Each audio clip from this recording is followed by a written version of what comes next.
Hi, my name is Pastor Hal York, and welcome to Truth in the Trenches. Today we're going to Proverbs chapter 19, verse 11. A man's insight makes him slow to anger, and it is his honor to overlook a transgression.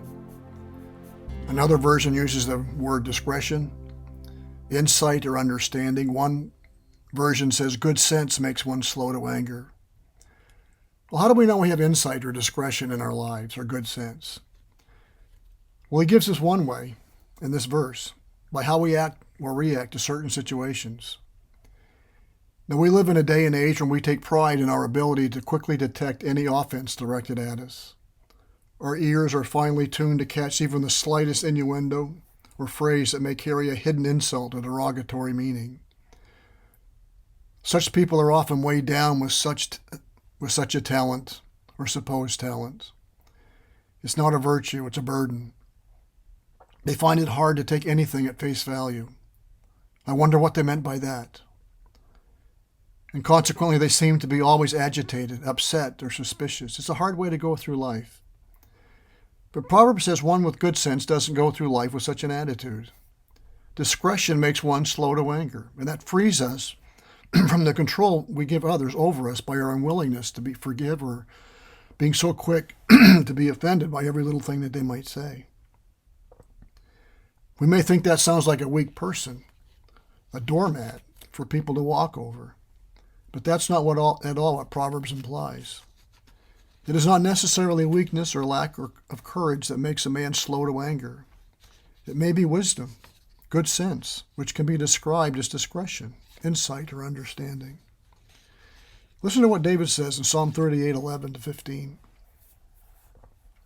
My friends and companions stand aloof from my plague, and my nearest kin stand far off. Those who seek my life lay their snares. Those who seek my hurt speak of ruin and meditate treachery all day long. But I am like a deaf man. I do not hear, like a mute man who does not open his mouth. I have become like a man who does not hear and in whose mouth are no rebukes. Well, how can he say that? Well, notice how he ends this passage. But for you, O Lord, do I wait. It is you, O Lord, my God, who will answer. We can say it is you, O Lord, my God, who will protect us, who will watch over us. He knows what's going on in our lives. The second part says it is his glory to overlook an offense. It's commonly looked upon as a piece of great insight to identify an offense quickly, but it's here made a man's glory to pass over a transgression, to appear as if he did not see it, or if he sees it, or if he sees fit to take notice of it, yet to forgive it and to meditate with no revenge. The virtue which is indicated here is more than forgiveness. It includes also the ability to shrug off insults and the absence of hypersensitivity or tendency to be easily hurt or offended, one commentator says. Good sense means we don't always need our pound of flesh for every offense done against us. Now, this attitude is something that is conspicuous by its absence in our culture today. We live in a hypersensitive culture. People are deeply offended by the slightest offense. The glory today is in broadcasting every offense done against us, not covering it or overlooking it. Today it's considered an offense against someone to disagree with them. Who gets to decide they are the offended party, though, if you both disagree with each other? If you don't agree, you are both offended or wounded. And when that happens, you end up with a fractured, fighting, frustrated culture, and relationships fall apart.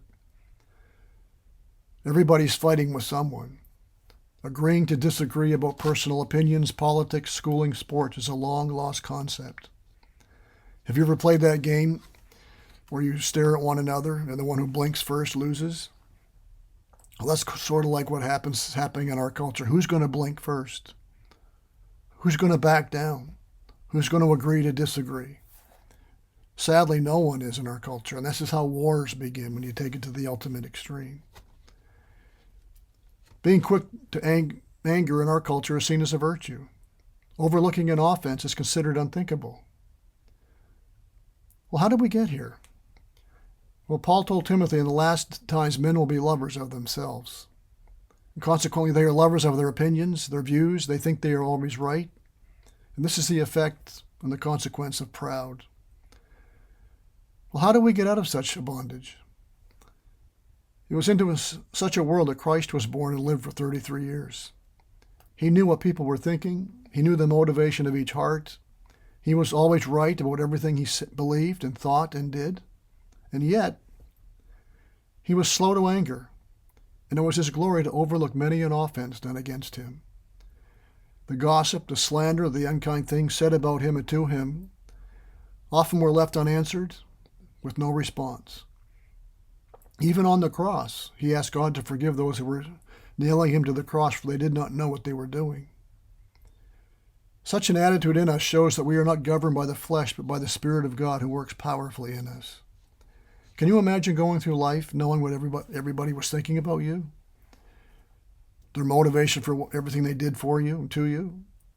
Can you imagine that? May we be slow to anger, quick to forgive or to overlook. Thankfully, we don't know what everybody is saying about us and thinking about us. But are we carrying around our feelings on our sleeve? Are we really so perfect in our conduct and speech that we wouldn't want the same consideration shown to us, to be slow to anger and overlook an offense that I may do against them? How can we possibly ever have friends without such an attitude? How can we possibly work with or live with others without such an attitude? How can a marriage survive without such an attitude? Good sense makes one slow to anger and his glory to overlook an offense. I mean, that should be posted on our refrigerators in our marriages.